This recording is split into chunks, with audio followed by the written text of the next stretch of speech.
with Jon Impemba and James Grande.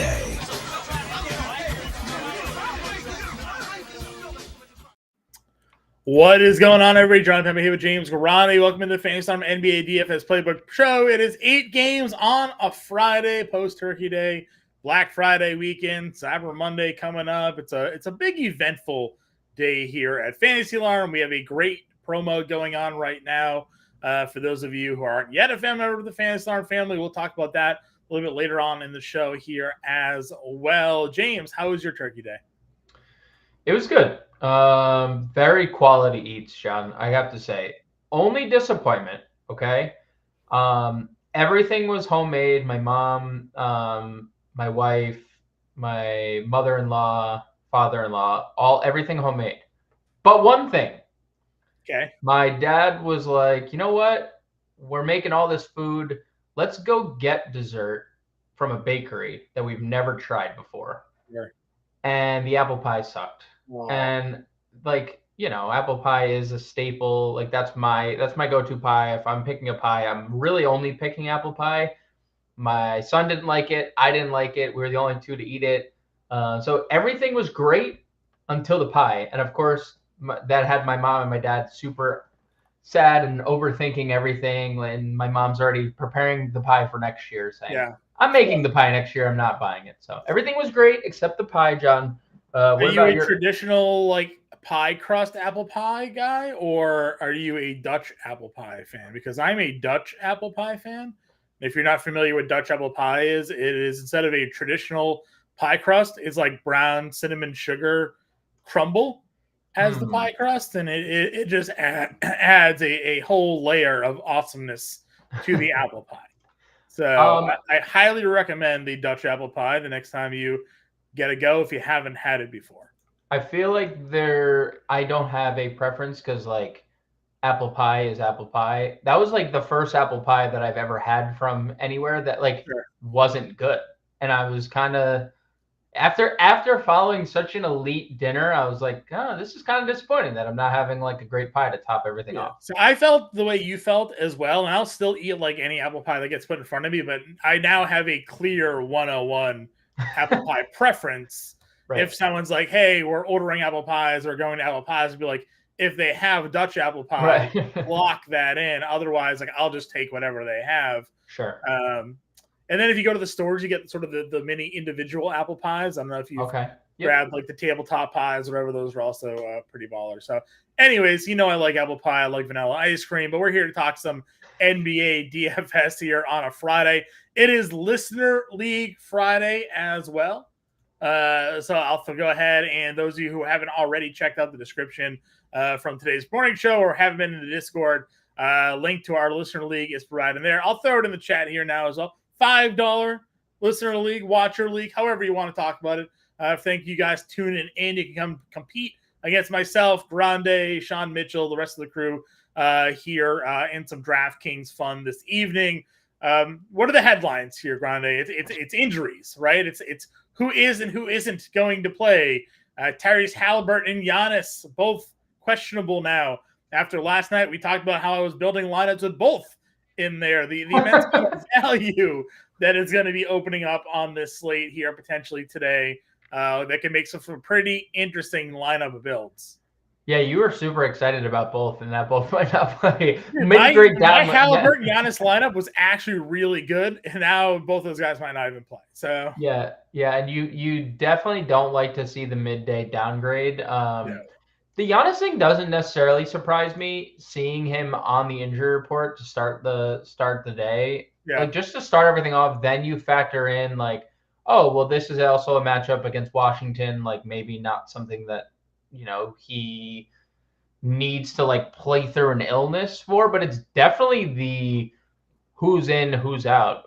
Zach LaVine, to add to that, he went through shoot around, but he's listed questionable. He was the late scratch last game. Duncan Robinson has been ruled out. Colby White has been added to the injury report for the Bulls. They could obviously elect to just use Alex Caruso as a starting point guard and maybe go bigger with Patrick Williams again, but obviously that's like significant news. If two Bulls starters are potentially out, then there's like, we have two massive totals. And does this Giannis news now impact Washington? Like, do we want to get to more Washington now? Because can they keep this game more competitive? There is a bunch of storylines that we are going to have to just kind of wait and see. Some of it's hard to talk about, right? Because like you could talk about it, but it's just like speculation. Like we can say, oh, well, if Giannis doesn't play, this is what we do. But then if he plays, it's like, well, that's all out the window. You're probably just playing these 4 guys on Milwaukee, and you probably can't get to much of Washington. So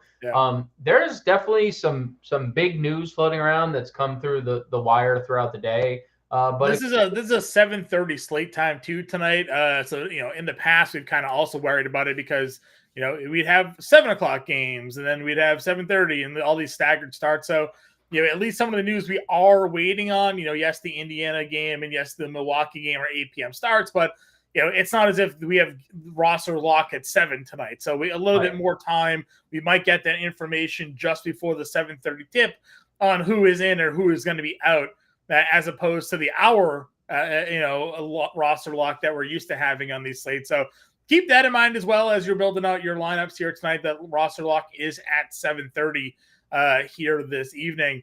Top price overall players on the slate again: Jokic, Giannis, Halliburton, and Sabonis, all up over 10K. Let's jump into the point guard position. When we saw the total, we saw the matchup, we were like, oh, Halliburton's at 11K, but it's for good reason, and I may still be looking just to shove him in the lineup, especially with the value here. We have to at least talk about the fact that he could still play. We're not just going to assume he doesn't play. If he does play, he is probably my favorite play on the slate. I would play him over Giannis, I think, tonight if I had to pick one. I don't know if you agree or disagree with that, James.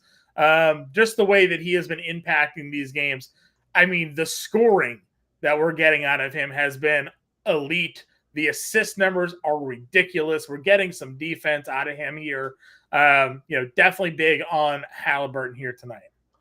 Who do you trust to keep a game more competitive? The Detroit Pistons or the Washington Wizards? Detroit has Cade, Jay Ivey, Jalen. I know, but what if I told you Detroit was significantly worse this year than Washington? Oh, so I understand that. I know the losing streak that they're on here. I think they dropped like 10 straight or whatever it is, right? Like, or did they lost to Denver still, even when Joker was ruled out, right? Or did they pull that one off? I don't even remember anymore. They lost. They win that one or lose that one? They lost. They lost 12 in a row. Okay. Yeah, 12 in a row. I knew it was something like that. But talent-wise, talent for talent, it's on the Pistons side. Yeah. So I think Pistons have a better chance. And Vegas thinks that too. It's a closer point spread than the two games here. So, I'm still going to go with Halliburton in a game I think would be a little bit more competitive than what we're going to get out of this Washington and Milwaukee game if Giannis ended up playing. It is definitely the scoring for Halliburton, because I've heard some reports saying, or just statements, I guess, saying Tyrese Halliburton's the last of the Mohicans in terms of true point guards. Because there are just, what is a point guard, right? Is Steph Curry a point guard? He's averaged 30 points for his career. We don't really have traditional point guards, and Halliburton has been one, but the 3-point shooting has been incredible.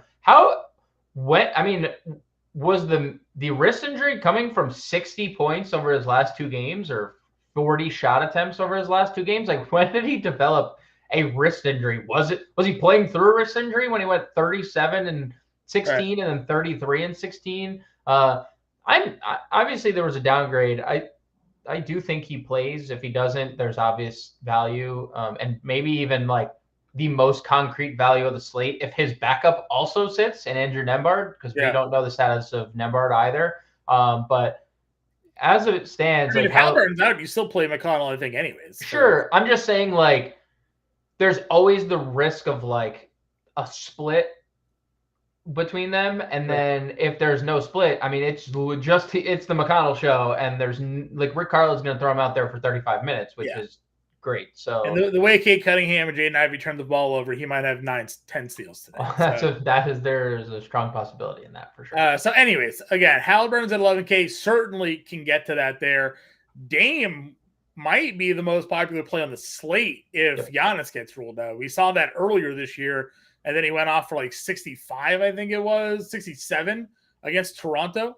So we know what Lillard can do when Giannis is off the floor here, saving a big boatload of money, getting to Dame here at 94.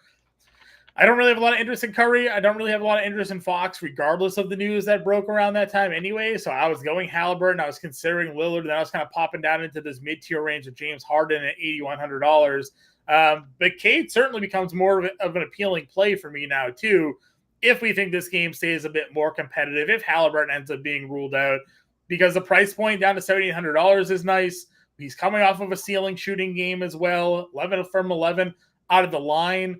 You and I talk a lot about these guys. Like Cade Cunningham is a guy that should be slashing to the rim and, getting to the line. He's a guy that he's not great. He's developed to be a better outside shooter, but he's not a great outside shooter. He should be a guy that gets to the free throw line and kind of live there to make his points. I do like Cunningham at $7,800 as well. Yeah, and I definitely think if Halliburton were to be out, it definitely doesn't hurt Cade given how foul happy he can be at times too. Like sometimes we look at him like, dude, what are you doing? Like, why are we? I know you need more court time because it's been an injury-riddled couple seasons for you. And, like, we've seen this. Jokic was that. Şengün was that. Like, there's injury players or foul-happy players all the time. But Cade needs to figure that out. So I would definitely not hate Halliburton being out because I don't think Cade would be likely to get in foul trouble against someone like Nembhard or someone against someone like TJ McConnell. I like Cade either way. So did the rostership that we posted. He's he's in the top 10 in terms of ownership tonight. So the field also likes Cade Cunningham, but I think that's just, we kind of talked about it with Jaden Ivey and we're going to get to him. If Cade Cunningham is over a fantasy point per minute this year, you have to give him like almost X bump, right? Yeah. Like 0.5, just the pace and the matchup with Indiana, because they just don't care about defending. They literally just played a game that had 300 points scored. Dude, they hit an over 255 with 9 minutes left in the fourth quarter. That is just not even. That's what I'm saying. Like the projections on these guys. What did we talk about that day? If it's going to go over to the 247, I think it was, or 250, whatever it was, right? Then like everybody's props were just going to hit, like just by the way the game was going to go. And then it did, because they went over 300 total points. So I feel the same way. Another high game. And Atlanta's the same way. We'll talk about, we talked about that the other day with the way Atlanta's been playing defense in those matchups. A lot on the slate. But those teams right now, you want teams that are playing them because they're playing no defense at a ridiculous pace. We just saw that come through. So I'm with you here. We'll play a lot of Detroit guys, I think, here today, and a lot of Pacers value on the other side as well. And if Halliburton gets ruled out, it definitely changes the way we look at the Pacers here tonight. You obviously looked at some of the rostership earlier today. No shock to anybody how highly rostered a lot of these guys were in these games as well. But talk to me about some more mid-tier plays here, like James Harden, someone you've been on at $8,100. Is Jordan Poole back-to-back ceiling shooting games now out of him? And if no Giannis and we think this game's competitive, maybe we go back to the well there. Like outside of Cade in this mid-tier, where else are we looking? Yeah, man, I think Harden's fine. Harden has been pretty multifaceted with this new lineup, with Westbrook going to the bench. I mean, we finally got the minutes too, 36 minutes last game. That's great to see. And 3 for 7 shooting, not great, but we've talked about it a couple times. 8 for 12 from the free throw line. Like that's vintage James Harden, getting to the foul line even on nights where he doesn't have it, really scoring or shooting rather. But 9 assists. Now he has 7, 10, and 9 in the 3 games since Westbrook's moved to the bench. They've won all 3. And granted, 2 of them have come against the Spurs. But this is a massive pace-up spot for the Clippers. So I'm definitely okay getting to $8,100 James Harden, who has multi-position eligibility. No problem getting there. Cade, you mentioned. Chris Paul, I shouldn't continue to doubt what Chris Paul is doing at all, because we kind of said it earlier in the year, right? We said, if Draymond's not there, the offense is going to flow through Chris Paul. And Draymond's still not there. And again, If not for getting ejected, he was well on his way to another double-double. So yeah, I mean, 17 minutes, 17 fantasy points, 6 and 6.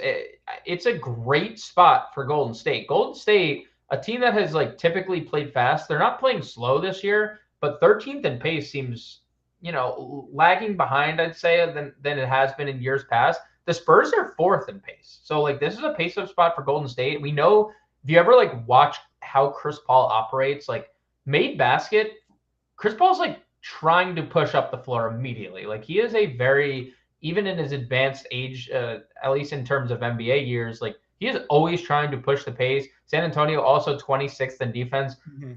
I'm okay getting to Chris Paul. He's probably the one Warrior. I'm like, yeah, if he's going to start and play 30 minutes a night, then 38 minutes in that overtime game, 33 in regulation. The Warriors are not playing guys that many minutes. Like outside Steph, everyone's kind of been limited this year. And I think that's also because Steve Kerr's like has no idea how to handle his rotations right now. But I think Chris Paul is pretty safe. But I don't love the rest of this tier, John, truthfully. I don't know if you have anyone else that you'd throw in the mix, but no, I go down to Ivy, obviously. It's Ivy. I think that's the obvious play here. $5,100. A lot of people are getting to Jaden Ivey as well. If you go, we just got some updated rostership about 10 minutes ago, so we'll make sure we get that moved on over to the site for everybody. But just for now, Ivey looking like the 4th highest rostered player on the slate, around 25% tonight. So, no shock that people want to play Detroit tonight in that matchup against the Pacers and vice versa here, Pacers versus Detroit. So, not shock. I'm looking to fade. You and I were talking about it. And I'm actually now thankful this is happening for my best ball teams because I think Jaden Ivey is a really good player. Yep. One reason or another, he just was out of favor with the coaching staff, but lately he's been getting more opportunity to play, playing fairly well. I still think we haven't seen the ceiling level out of play that we saw at times last year out of Jaden Ivey, but if he's going to start at $5,100 in this matchup, yeah, you have to certainly throw him back out there. Yeah, I mean,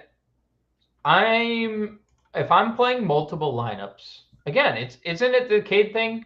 But like we're getting a $2,700 discount. Like Cade's getting a lot of love too, though. Again, it's a game stack of this one. If you go look at the roster here, no, not that's not what I'm saying. Like you're talking like from a fantasy point per minute aspect. Like he is less than a fantasy point per minute, but like you have to adjust based on the matchup. So it would not surprise you if Jaden Ivey got 30 minutes and put up 30 fantasy points because that's what we've seen in years past. Like he doesn't, we don't know if him and Cade really go well together. If Cade can space the floor like he has, I think that would make life easier for Jaden Ivey too. But he is good peripherally. If you just look at the games where he's been extended, he is good peripherally, and we know he can score the basketball. So I think Jaden Ivey, if he's not the first player I've plugged into all my lineups tonight, he's second. I mean, he's just it's point guard, shooting guard, 5,100 in a massive pace up spot against a team who doesn't play any defense.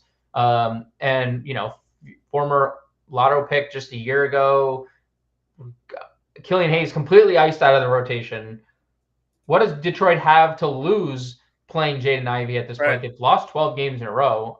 So Jaden Ivey, if not, again, first in my lineup, he's second. Like he's just immediately involved in every lineup I'm building. I also play Alex Caruso. Regardless of who's in or out, he was starting with LaVine and DeRozan. So if White and LaVine are out or if White's out, like it's just going to help, I think, Caruso anyways. He's a guy that I talk a lot about where generally he gives you good defensive numbers, and if the offensive comes, he can pop off a little bit.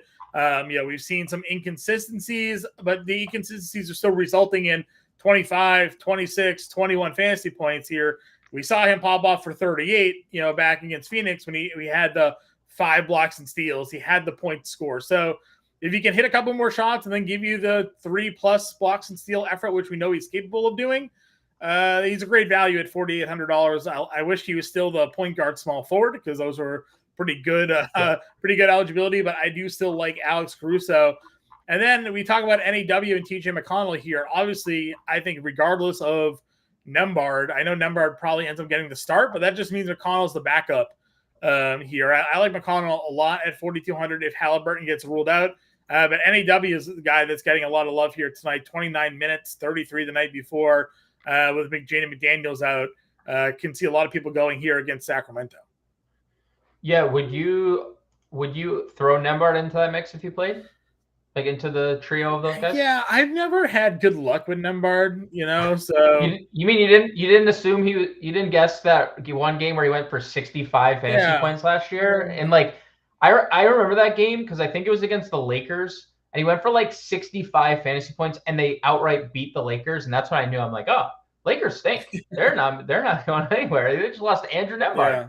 Again, I don't. Who's not a bad player. He's fine, but he doesn't often do enough for me, I guess. So I don't know.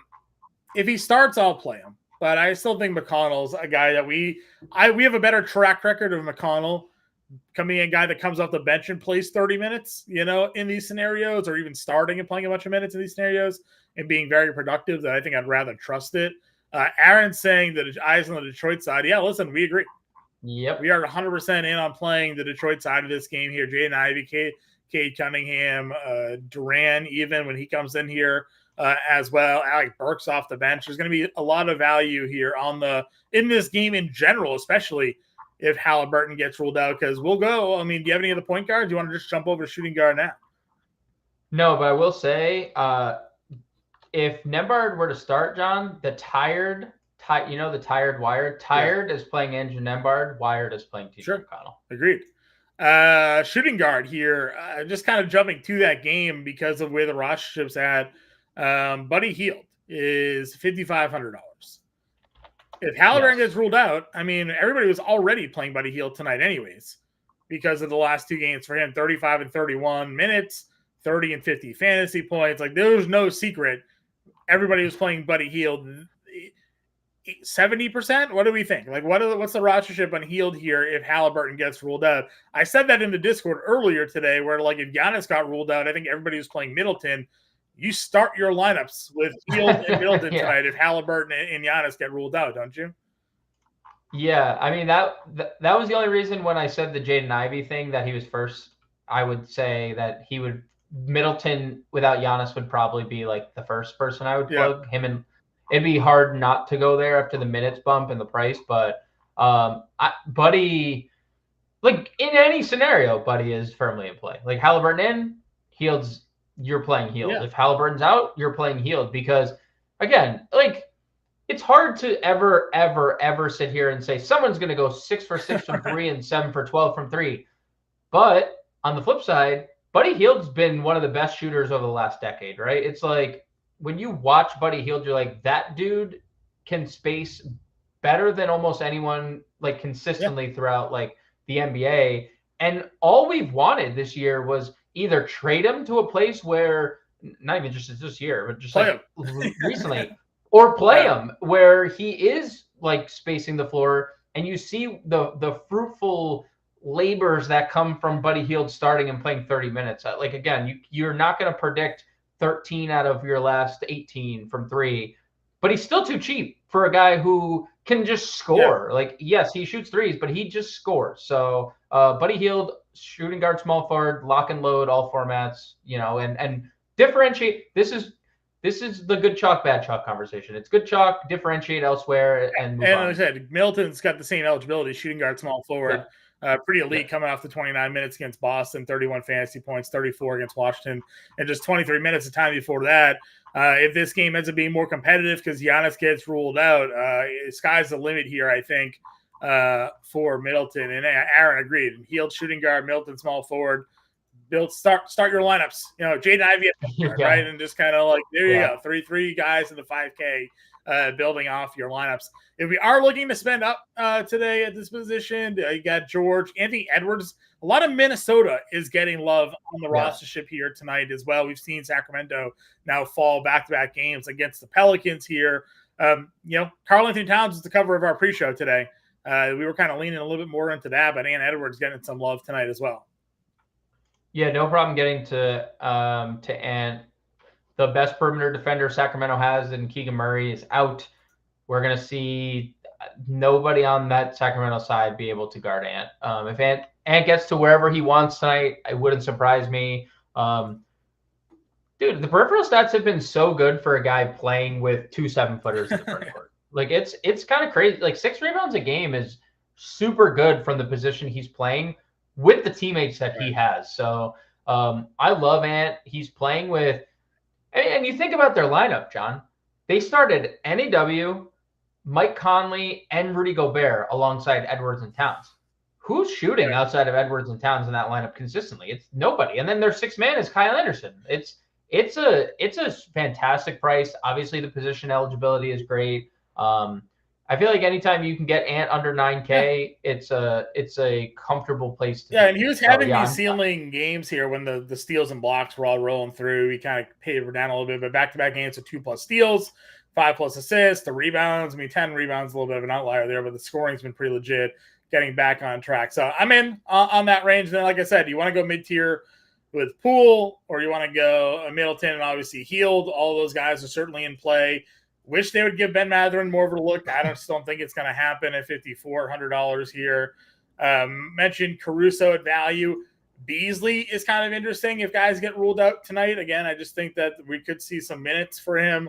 He played 33 minutes against Washington in that game where it was everybody active, and he had 16 actual 26 fantasy points, so $4,800 going on there. When Giannis is off the floor, there's just a lot of usage that gets moved around. Now, a lot of it now goes to Dame, but just more opportunities for guys to shoot. You mentioned NAW down here. Any other value shooting guards for you? Nothing that's like, we talked about the Duarte thing on the show last night.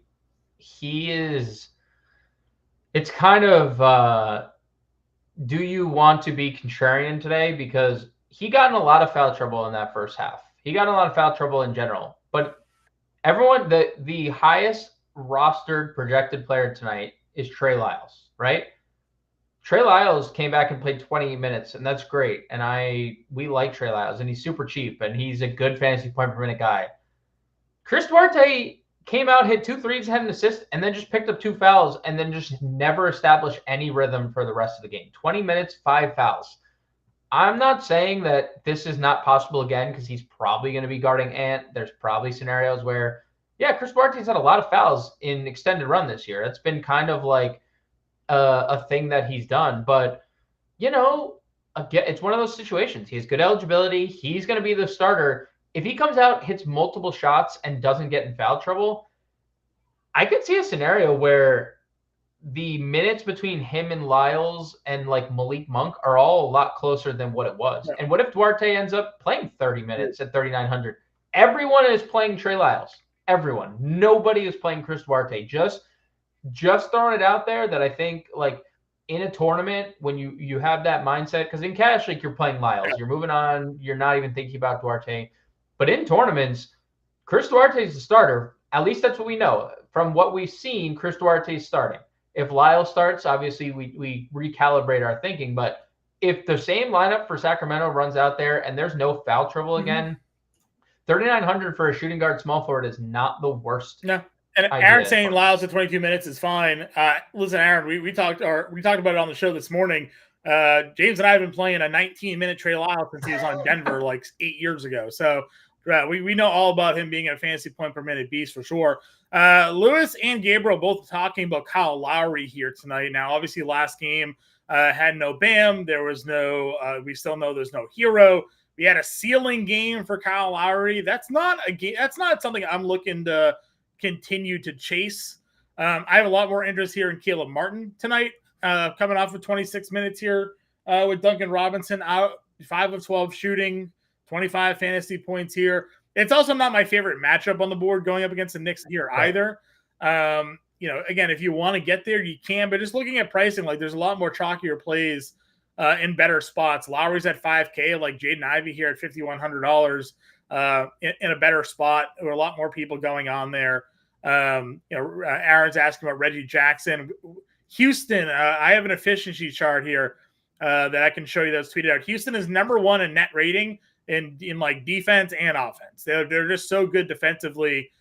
I don't know if I'm going in on Denver too much here outside of maybe Joker, but again, like, they're a very good defensive team that I don't really want to go too far against them, honestly, at the moment here, especially Denver on the road. Not my favorite spot again, when I think there's some guys that you could play at similar price points that we've already discussed here. So small forward.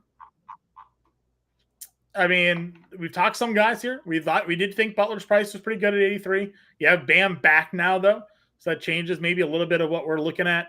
In terms of his value. Obviously, he can pop off, but like, is Friday after Thanksgiving the time we feel like we get Jimmy Butler's best efforts here, or you know what? So I'm not really in on Butler. To Gabriel's point, I feel like Edwards is going to drop 50 plus. Yeah, we just talked about Edwards at shooting guard, but he's got that small forward eligibility as well. More willing to play Anthony Edwards tonight at 87 as a spend-up small forward shooting guard than anybody else, I think, on this slate here today.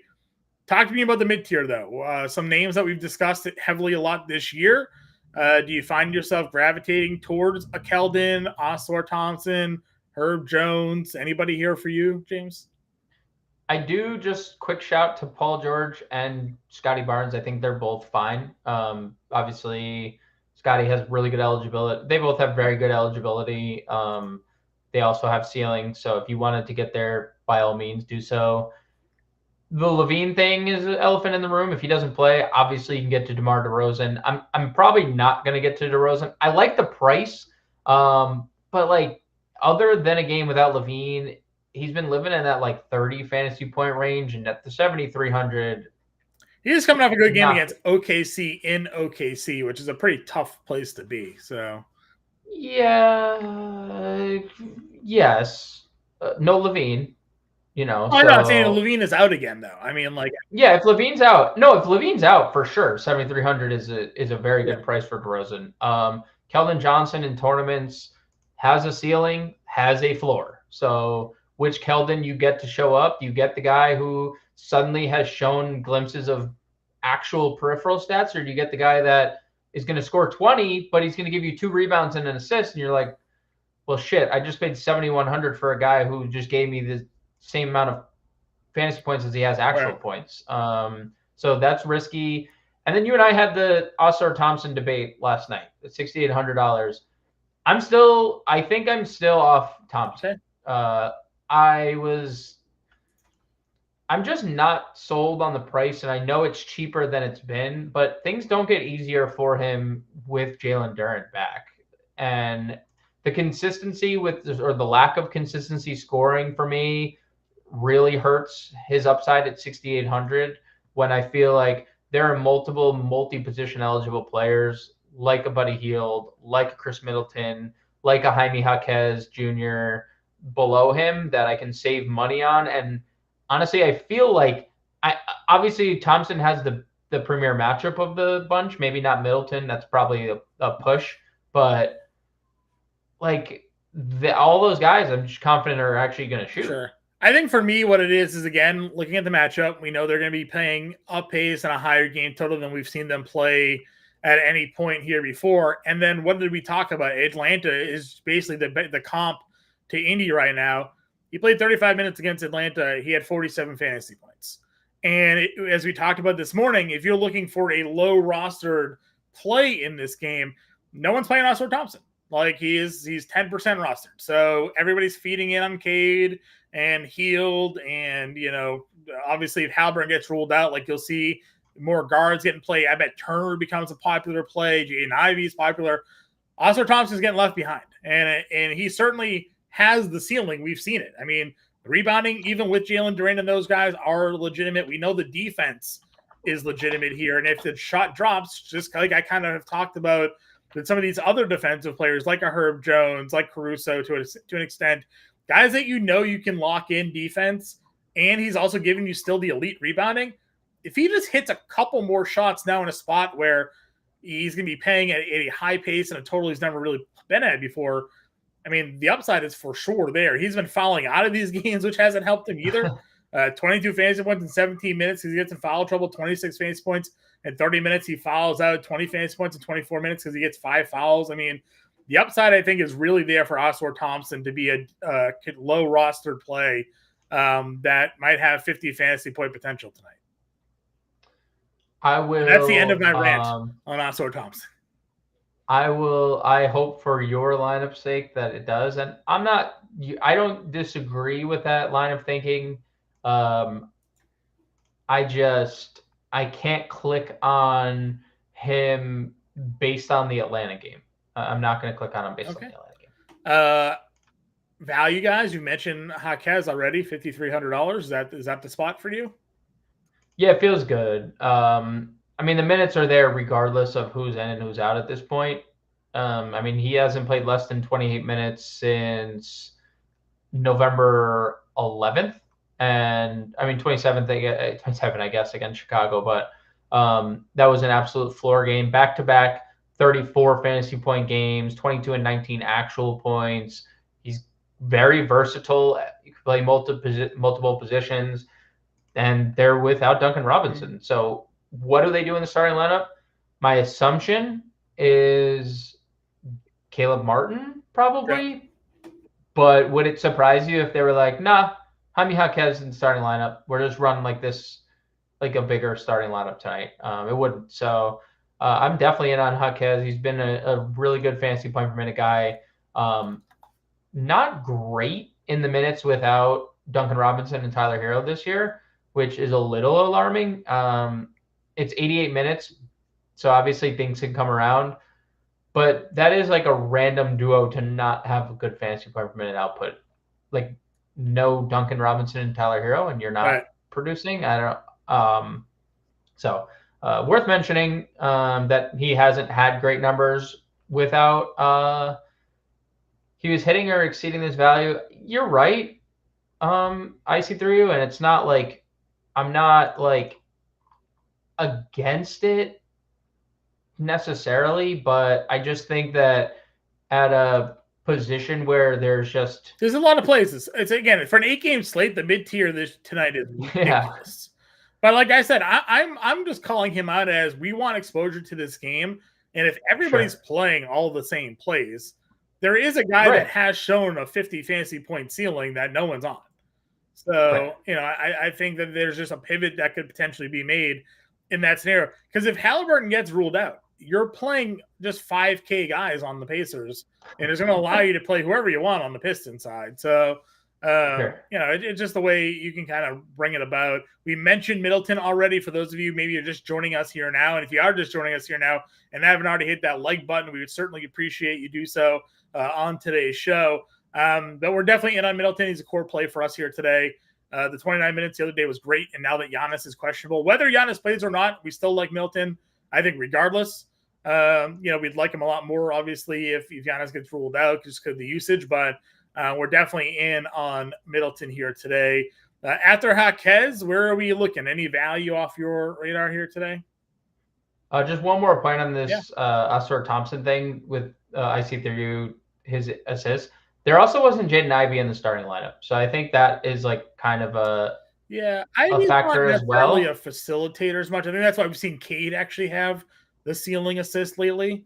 Killian ran the offense a little bit more. Jaden Ivey feels more of an offensive first, but to that point, maybe that takes away from some of the stuff for Thompson there. So that's my thinking. More so than like facilitating, it's more so he's just has the ball in his hands a lot more because that's what Jaden Ivey has. He's creator of offense for himself. Yeah. So it was more so that the latter point that you made. The other mid-tier guys, Kyle Anderson, 4,800.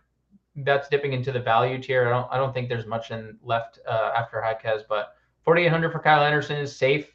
I don't love that he's getting so much ownership. That for a guy who takes 6 to 7 shots a game, I would be okay fading if he's going to be a popular play. Like I am definitely okay with not having to jam Kyle Anderson into my lineups. Like I like Kyle Anderson, but if you're telling me he's going to be the 3rd highest rostered player, by the way, rostership has been updated. I guess he's fallen down. Sorry, he's the 5th highest rostered player. That's my mistake. 5th highest rostered. I'm okay not clicking his name. I'm also okay if you last piece in like 4,800. He's safe for cash games, I'd say. But ultimately, I know you touched on Caleb Martin at shooting guard, but 4K for Caleb Martin just feels super, super secure for a guy who saw his minutes jump up to 28. And, people say he was robbed of a conference finals MVP last year. Like he is a clear member of this rotation. He is a key member of their team in general. So it wouldn't surprise me to see Caleb Martin start, approach 30 minutes, all that good stuff. So he would probably be my favorite value at this position. Yeah, for sure. Moving on over to the power forward position here. You have Giannis again, went for 70 in that game against Washington in 34 minutes. They blew them out of that game here. He went 20 of 23. Just monster performances, but now he is questionable with an illness. Midday downgrades, again, generally not great in the NBA, so we'll have to pay attention to that. But then we have Wemby, $8,800, Randall, Zion, and then Towns again was the cover of the morning show. If not Giannis and Wemby, I just went to Towns here today as a top spend. Yeah, I like that. He's had a really, really good season, and it's kind of similar to what we were talking about with Edwards. It's him and Edwards that are going to facilitate the entire offense. Like Mike Conley is going to pass and spot up three. NAW is definitely defense first, and Gobert we know is lobs, offensive rebounds, no post moves, despite being in the NBA for 10 years now, and like that's just what he's going to be. And he gave everyone COVID, so like develop an offensive move, bro. Yeah. No, I shouldn't be hating Rudy Gobert. He's a good basketball player. But yeah, I love Karl-Anthony Towns outside of Wemby and Giannis. I will say, like, Wemby has kind of weirdly spoke to me all day today. I don't know what it is. I don't have, like, there's nothing, like, concrete as to why I'm like, maybe it's just that 4-minute stretch in preseason when Wemby posted that, like, insane run of, like, 3, block, rebound, assist, steal, 2 and 1 block, and it was like a 4-minute span. You're like, wow, this dude is like actually just, he's like when you typed in and GTA back in the day when you were like LT, R2, triangle, and then you had infinite money. Like that's what Wemby feels like. It just feels, it feels like a cheat code. So if this game can stay competitive, and that's obviously the concern. The Spurs have been terrible on the road this year.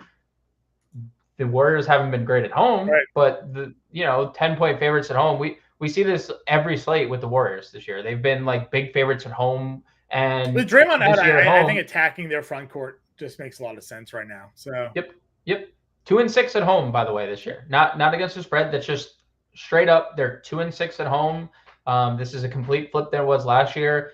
Vassell being back obviously helps the Spurs like score the basketball. And the ceiling has been, I mean, we've seen he's gone for 50 plus 4 times this year, and he's gone for 60 twice. Yeah. If you get 60 from Wemby at 88, you're in a good spot. So for tournaments, I like Wemby right there with Towns and Giannis. Yeah, 100% in there. Obviously, if we get no Giannis here, Kyle Kuzma becomes also a very strong play here. We talked about him a little bit. Went for 50 in that game where they lost. He played 31 minutes, followed it right up with a 62 fantasy point outing. I don't know where these assists are coming from, but we did kind of correlate it with the fact that, hey, he now has 23 assists in 2 games, and Jordan Poole has had 2 of his highest scoring shooting games of the year as well. These 2 guys just playing the 2-man game here for Washington, it seems like.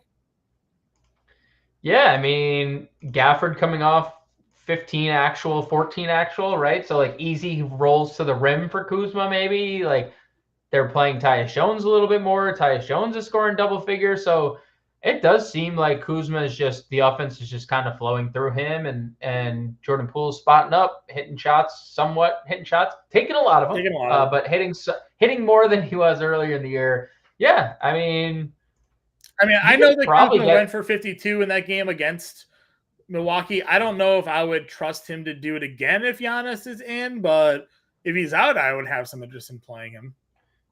I like a ceiling price too. Well, that's how I feel, right? Like you're not getting a great discount coming off of the ceiling game here. Not my spot, not my favorite spot unless there's no Giannis here. I'd rather just play Towns.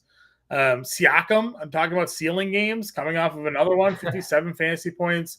I know Chicago plays slow, but would you run it back here with Pascal? He has a ceiling, so I can't fault you. 8,200 is a good price, so I can't fault you if you want. Like, guy we were paying almost 10K for last year, right? Like, yep. I think to begin the year, it was like up by 10K, and then it was the Scotty. I think it was the Scotty show. 10-1 to open the year, yeah, and worked his way down. So definitely could be a bottom barrel price tag here for Pascal Siakam as he works his way back up the chain. You got Quiet 81. Again, I'm not going to argue. If you want to play Leonard, that's fine for me. Bobby Portis would obviously be coming in play. Yeah. We talked about not liking him at 6K with Giannis in, but if Giannis is out, he's got 40 plus fantasy point potential. So him and Brook Lopez. I mean, this offense is pretty interesting if Giannis gets ruled out when it comes to where the upside is going to sit here. You talked about Jaquez already. Obi Toppin and Aaron Nesmith would be the next two to discuss here. Nesmith had been starting, but if he gets ruled out again, it goes back to Toppin. If Halliburton's out, the usage kind of spreads itself about, and it's another good spot here against Detroit for either of these players. Yeah, I'm probably okay getting to either. Nesmith, I'm okay with getting to him if he starts. I'd also be okay getting to Toppin coming off the bench. I mean, even in that game against Atlanta, he played 34 minutes, and Nesmith played 25. So they definitely shared the floor I think together. That early foul trouble for Nesmith gave Obi the little bit of the boost because he also got hot in that game because both teams shot 60% and like 50% from three. So they were able to, he just stayed on the floor because he was running good there. And Nesmith had 3 fouls in the first half. Basically didn't get back in that game for the second half. So could be a little bit more of an even timeshare, but I'm in on whoever starts in this game. Okay. Any other value power forwards for you?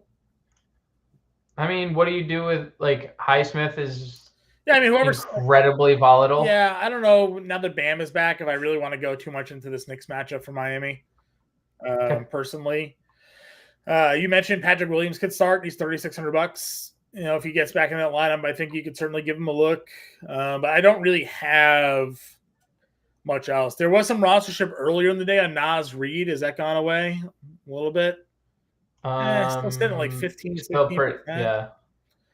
I mean, he's a guy who is a fantasy point per minute player. Yeah. Exactly 1 per minute this year. 21 minutes a game, 21 fantasy points per minute, per game. And he backs up both positions, comes in if there's foul trouble for one of them, for Towns or Gobert, and saw a slight minute bump with no Jaden McDaniels. So, I mean, I would say Naz Reid feels like a last piece in type of play, but if I don't hate it if that's where you end up. Center, we talked about it. The other two top price plays get in, and there's so much value. How many people just gravitate towards Joker here? Dude, nobody is playing. If we get actual rule outs of Giannis and Halliburton, I think that may change. Well, didn't that happen? What was the last? It was the Orlando slate where was it the Orlando slate, or I think it was the Orlando one where it was he was projected 10%. It was him and I forget what other star the other night it was, and they were both 10%. And I remember you commenting on it, and then the slate locked and he was 40% on, and I was like, oh, okay. So it's hard to just gauge the field getting because at first they're I wonder if I can't get to Jokic, shit, I just got to play Jokic. That's the field thing. My thinking, 80 fantasy points every night when he doesn't get thrown out. And he had it against Houston in Houston earlier this month. So also, I do love the shout that Sean just gave on Josh Richardson because he's just been firmly playing every game, 26 plus minutes in 6 straight games. So I would be perfectly fine getting to Richardson as a last piece in. Yeah. It hasn't really netted a high ceiling the minutes, but we know he can knock down some shots. And I don't mind him. The Joker thing for me, again, I mean, this game only ended up with a 211 game total, and he went for 85. Yeah, it doesn't matter. He would be the only one in Denver. We said this earlier. He'd be the only one in Denver I'd be willing to play, and I'm willing to spend up for it too. Aaron said he thinks both those guys play. I mean, it's possible, but it's just a midday downgrade isn't always the greatest sign. One is a sprained wrist, one's an illness. So, I mean, we'll see. I hope you're right. I hope they do both play. Keep the ownership interesting.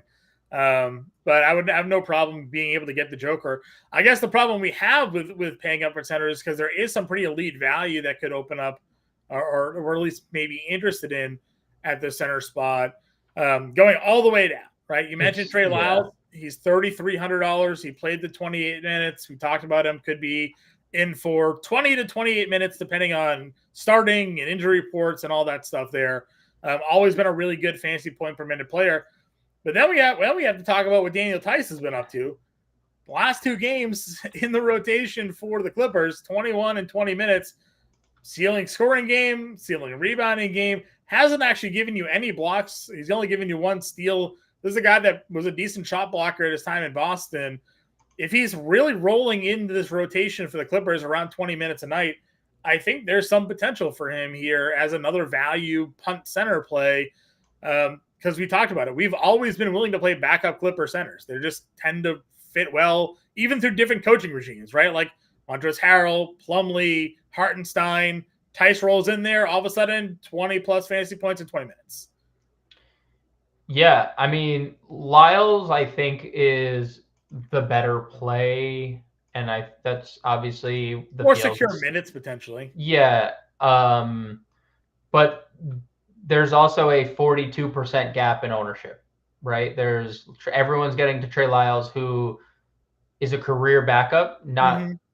No offense to him, I'm not saying that's a bad thing. He's been in the NBA for a long time. Like, you're doing something right to be in the top 1% of the world, but Daniel Tice started for playoff teams. Tice has started. I mean, he just won the FIBA World Cup with Germany over the summer as a starting center, and has come to the Clippers and has been they're clear. Like, they started using PJ Tucker as their backup center, and now PJ Tucker's kind of being iced out of the rotation because Daniel Tice has been so good. I definitely think Tice. You want to hear the numbers? Sure. When Daniel Tice is on the floor this season for the Clippers, 1.4 fantasy points per minute. I mean, not sustainable. Like, probably not sustainable over the course of a year. Probably not. Montrezl Harrell was like a 1.3. True. There's always the foul risk with Zubats. There's always foul risk with Daniel Tice. That's the reason that's the reason I kicked out of Boston, basically. Yeah. I never saw a hand he didn't like to slap. But so I can't disagree with the Tice thing. Like, again, I'm playing multiple lineups tonight. I'm definitely gonna have more shares of Trey Lyles than I have with Daniel Tice. Probably even with the field on both. Like, Lyles' projection is 47%. Probably would be good, like getting to 50% Lyles, 4% Tice. Like, if you're playing 20 lineups, get him in one lineup. You get one lineup, 2 lineups. Like, yeah, I think that would be good because it is like there are clear values, but it's like a pretty that means, are you playing Jokic? Are you doubling center? Are you are you handicapping yourself at your util? So depends. We just talked about Obi. You like him. I like him more if he's starting. We have to know the Neesmith injury news here. Yep. But great production lately. And Aaron, he just signed with the Clippers. He's played 3 games with them. He got his feet wet in 10 minutes, and then he's played over 20 minutes the last 2 games, giving you 27 and 30 fantasy points off the bench for them. Just he's just, dude, he is out. He's just balling right now. So Dolphins are just running away from this game right now. No one's surprised to see that happening there. All right, so we talked about Jokic. We talked about the value. Let's talk about the mid-tier. Good drop there, John. Good Dolphins drop there. No, just, Mostert just ran like a 40-yard touchdown. Not going to say that I didn't play Raheem Mostert in my showdown captain spot today. There you go. Because you did, or because you didn't? Because I did. You did. Good. All right, mid-tier guys at the center. Again, Sabonis we're in. I'm not Sabonis. Jokic we're in. I'm not playing Sabonis. I don't really want to play Bam. Don't think I'm going to get there. Towns, we talked about at power forward. Where are you in the mid tier? Like, for me, if Halliburton gets ruled out, I feel obligated to play Miles Turner. Oh, good luck. I feel obligated. I feel like I have to throw Miles Turner in a lineup if Halliburton ends up being ruled out of this game. The usage rate, we know for Turner can be ridiculous. over the course of his career. It's 1.16 fantasy points per minute with Halliburton off the floor on the year. He hasn't played a ton of minutes without Halliburton this year, which probably isn't a big surprise, but that's a good fantasy point per minute. It's a decent usage rate. It's up over 20% here. I think that Turner finds himself in a pretty good spot against Detroit if Halliburton gets ruled out tonight. I will say on the fantasy point per minute front, he actually loses 3, and you said it's not a big sample. 3% usage loss, and he loses fantasy point 0.1 fantasy point per minute. Yeah. So I don't disagree in theory. You would think the offense could flow through Miles Turner a little bit more. I'm just not sure how he gets I don't know. I'm a little indifferent there. It's a great spot against Detroit, obviously. The minutes, but we're about to talk about a bunch of. I like Valanciunas. Same thing. Minutes are just so super insecure. You don't know when he's going to play 30. They've been better lately. They have been better. And who knows in that Sacramento game if that game's not 40 points in the third quarter, and I think he left in that game. Definitely can get there. Portis is a question mark just with what we don't know. I mean, Brook Lopez is someone that we've talked about a bunch lately, and he's had a really, really high ceiling in 4 of his last 5 games, 38 plus in 4 or 5. What if there's no Giannis? Is Brolo not now one of the best? I mean, dude, we're talking about a guy priced as the same price as Middleton with crazy block upside. You're not going to ever get double doubles at it. Brook Lopez, 9 rebounds is a miracle. He's always been scared of rebounding, but he can space the floor really well. He can score at times. I don't know, 1,500 for Brolo if there's no Giannis feels great. Yeah, what are you talking about? They started playing more minutes. They left him on the floor there without Giannis on the floor this season. Again, he's never going to have a high usage rate. 1.16 fantasy points per minute is third best behind Middleton and Lillard. So not really surprised there. Lillard's 1.6. I mean, that's going to be pretty good. 37% usage rate, 1.6 fantasy points per minute without Giannis on the floor against the Wizards. Could go for 70 there. Middleton's 1.23, Lopez 1.16. They bumped up Gafford's price. Would Gafford be appealing to you if there's no in general or no Giannis? What are your thoughts here? I mean, if you were to tell me Daniel Gafford would play 30 minutes a night, I would have interest typically on most nights. I mean, he had that ceiling game with no blocks, and we know Daniel Gafford's another guy who has a lot of potential on the defensive end. So, he's not going to be 40% like he was the other night. So if you want to play Daniel Gafford, he'll be super low owned, and as long as he can if he stays out of foul trouble, he has upside. Agreed. All right. Any other thoughts here? Again, we did talk about some of the value plays already at the center position. Anybody new for you? No, nothing. Not with Bam being back. R.I.P. Orlando Robinson. Yeah, right. No kidding. All right. Let's get this going here. Let's build a lineup for the folks here. How's that sound? Let's do some lineup building, brother. Without knowing, obviously, the status of these guys, it will make it a little bit more difficult, which is exactly why we always say make sure you hang around, get in that Discord, and check us out there so we can get you guys ready to go for this main slate here this evening. What's your first plug, though, James? Ivy, Lyles,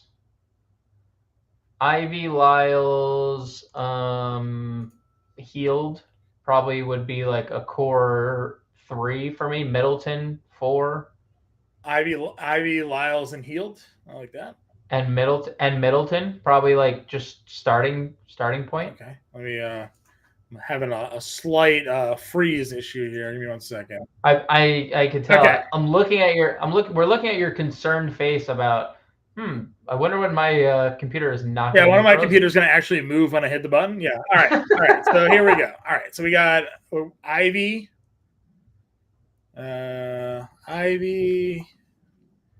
Hield. You said Lyles? Middleton, Lyles.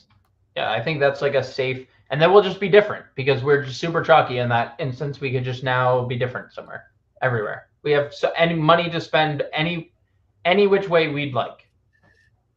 I wish I knew if those big guys were playing because I'd plug one of them in. Well, we could. I mean, why don't we build with them and then build one without them real quick? We'll build a Giannis, I guess here. Because like if there's no Giannis, my builds are starting with Dame. Sure. He went for 1,000 fantasy points the other day. Here's my Halliburton Giannis. Oh no, the Caleb Martin. Yeah. It's like Caleb Martin. Yeah, Caleb Martin's there. I mean, if we're going different, why not? Oscar Thompson. Infinite. By the way, Oscar Thompson, I looked it up with Durant on the floor, 1.2 plus fantasy points per minute. So, and actually with Durant and Ivy, now it is also a super small sample size, like 20 minutes, same thing, 1.21. So he's out there playing $8,500. Towns, yeah, why not? See, we got a little build there. Levine and White will be game time decisions for everybody.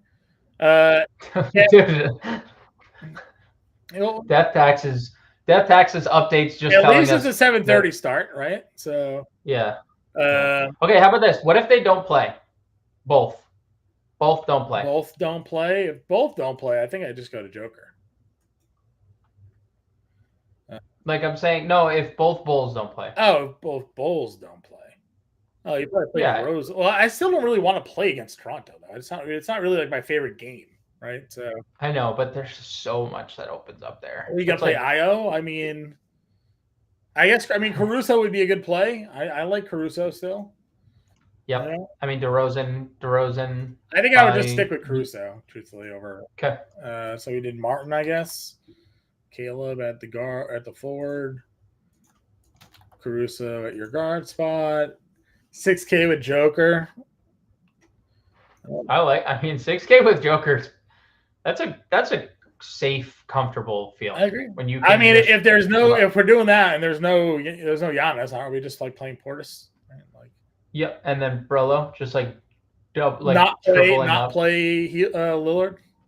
Oh yeah, no, we'd have to play Lillard. We would figure it out. Let's see here. Obi, 71 util. This is without Lyles, by the way. Let's see, 71. Get Poole in there. Good.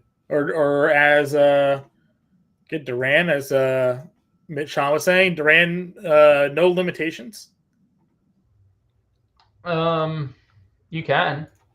It's not my favorite spot. It's not a terrible one though. So we plugged Lillard in there. Who's the punt for Chicago? No, who's out? Who's out? Nobody's out. No one's out yet, but Kobe White and Levine are game time decisions. White was a midday downgrade. Levine questionable, but participated in shoot around. Mm-hmm. So seems like one is playing, one is not. Right. If I had to guess. Is Thompson small forward only? What a big sad. Power forward here for 71. Yeah. Well, you could move Towns there. Let's go back to Bob. Or you move Towns, or you could always move Towns there. Oh, yeah, that's true. Towns power forward. And then 100 off your boy, Miles. Yeah, I know. It's sad. Smiles for Miles. We go back. I mean, if we're not, we go back. Yeah. All right. Again, assuming there's no Giannis or whatever here. Probably need another pacer at some point, but I don't hate it. Especially if there's no If there's no Halliburton, I mean, it's going to be McConnell. India's going to be play McConnell at 42 or something. Yeah. Yeah. So again, guys, just some example lineups, way to build some things out here. We not knowing the news for another hour and a half. Any lineup you build at 7:25 might not be the same lineup you build at 7:30. So just stick with us here. You don't like any Denver guys besides Joker? I don't. Same. Again, if you want to get there, you can. I mean, what do we have? And what did those guys put up? Again, Joker went for 85, and again, that went for 211. Got 37 fantasy points for Houston, for Gordon there. Paying off around 5x return for him on that matchup. 41, you had the double, so 3-man show there. So again, it's just not my favorite spot to go with them. There's see if I can get the graphic. I'll show it everybody. And again, that was a week ago now at this point. Houston's 4th in defensive rating, and I'll just while you're looking for it, 4th in defensive rating, 28th in pace. What that doesn't matter as much to Jokic as it matters to it does not matter to Jokic because he's still the hub. The offense is flowing through Nikola Jokic, and then everyone has to work off him. There's just going to be a lack of possessions there for the teams that are 27th and 28th in pace. It's a pass for me, and if I lose to Michael Porter, Aaron Gordon, I think I'm okay with that. Yeah, so we had this come up there today. I'll hide your comment. This is tweeted out today. Efficiency landscape by the NBA, and their number one defensive net rating, 11 in offense. Udoka picture is hilarious. So again, they're just a tough matchup. I don't really, and we haven't had a ton of success going up against Houston lately, anyway. So again, I would play Joker because he's just a different breed of human, and he can do there. But it feels like you kind of got ceiling games out of Porter and Gordon last time out. It feels unlikely on the road you get ceiling games out of both of them there again. For those three, 85 fantasy points from Joker, 41 for Michael Porter, and 38 from Gordon. I mean,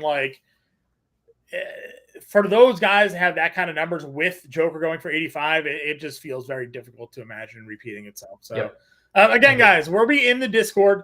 If you have any questions for the rest of the slate, we'll be updating you there. Dylan Clemens is on the playbook there as well. We also have a deal going on right now for Black Friday. You scan that QR code or you go to fansfarm.com/annual, use promo code HURRY. Our annual subscription package is now discounted. It's less than $16 a month for the year. Right now, our month-to-month price is almost double that. So if you want to go sign up for the annual sub, get a year's worth of premium content, including our Discord, including our fantasy baseball or fantasy football draft guides next season. You get access to our NFL DFS content all the way through week 12 of next year. All of our NBA DFS, NHL, MMA, MLB, NASCAR, PGA, you name it. If it's behind a paywall, you get access to it for less than $16 a month. When you sign up, scan the QR code and use promo code HURRY. So check it out today. Get your annual subscription package and go home, hopefully with a winner with us in the family here this evening. Final thoughts here. One last time, I'll throw the Listener League link in chat for everybody. If you haven't already joined tonight's contest, do so. $5 over on DraftKings. Come play against us here today. Use our own information against us. It happens all the time. And we will have a good weekend, everybody. We'll talk to you on Monday, and we'll see you then.